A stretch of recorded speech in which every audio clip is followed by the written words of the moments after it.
We are going to fight this up until the Constitutional Court. We are coming on the 23rd of January for sentencing, and after sentencing, we will immediately put an appeal so that we can go to the higher court, because we think a judgment is faulty.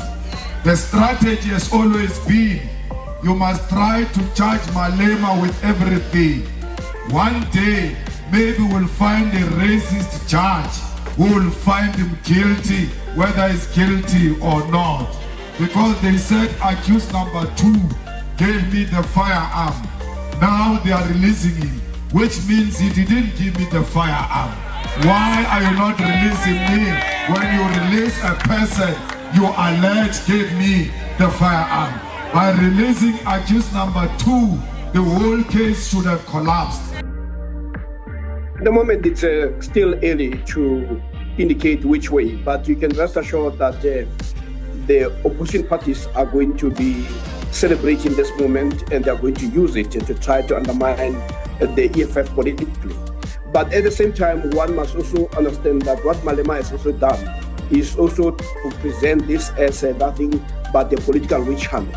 And he has already laid almost an argument of appeal to say, what you have in this case is that if he is guilty, surely somebody who was his bodyguard, the person who gave him the gun that is accused of having had the one of unlawful possession of a firearm, that person should also have been convicted, especially, or be found guilty, especially given that that person gave a firearm to somebody who may not even have been very good at using a gun, because the person who was giving him a gun understand is a licensed person.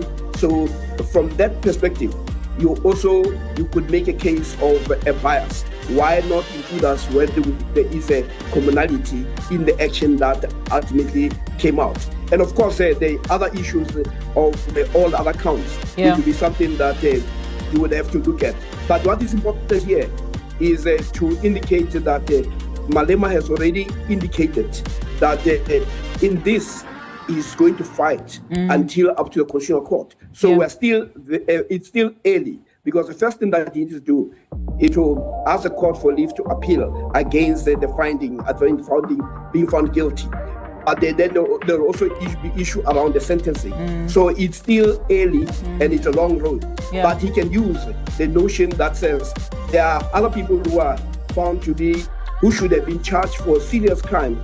And this was at the rally, and there was no intention to harm anybody. But as I say, these are the issues that the judge felt that Malema did not do himself any good in the manner in which he had responded, that some of the responses were more flippant instead of him being very strong into saying either this is not the case or not. So and even if the judge made a mistake, when you make that comment, you're already beginning to suggest that you are also irritated, and that could also use as a base for a bias. You're right with that last point, because I was going to just challenge on that point in terms of also, did he represent himself well enough? And you're also right, Prof, when you say that this is still a very long journey, given the sentiment that he will take it all the way to the Con Court.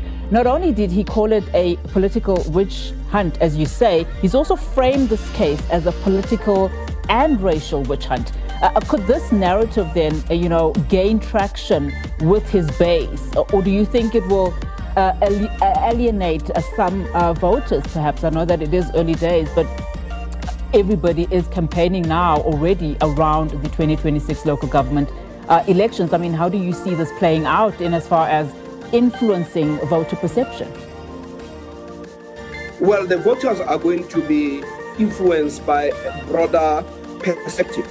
They are going to look at the nature of the seriousness of the alleged crime.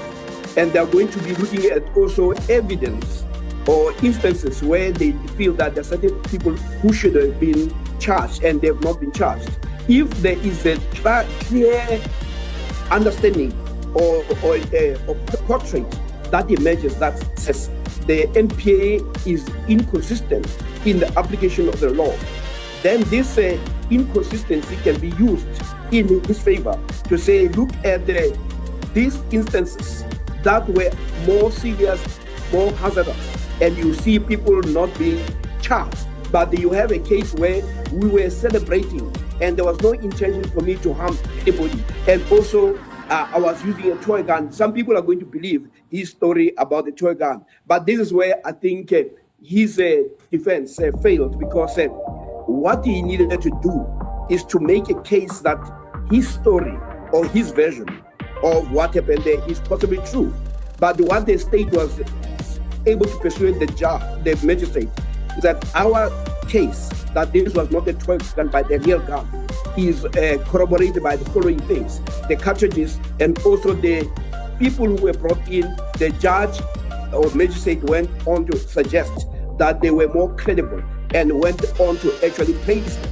So the issue here was really whose version is more credible and believable, because what you have here is one of those cases of the circumstantial evidence seems to suggest that this particular version is the one that is possibly true.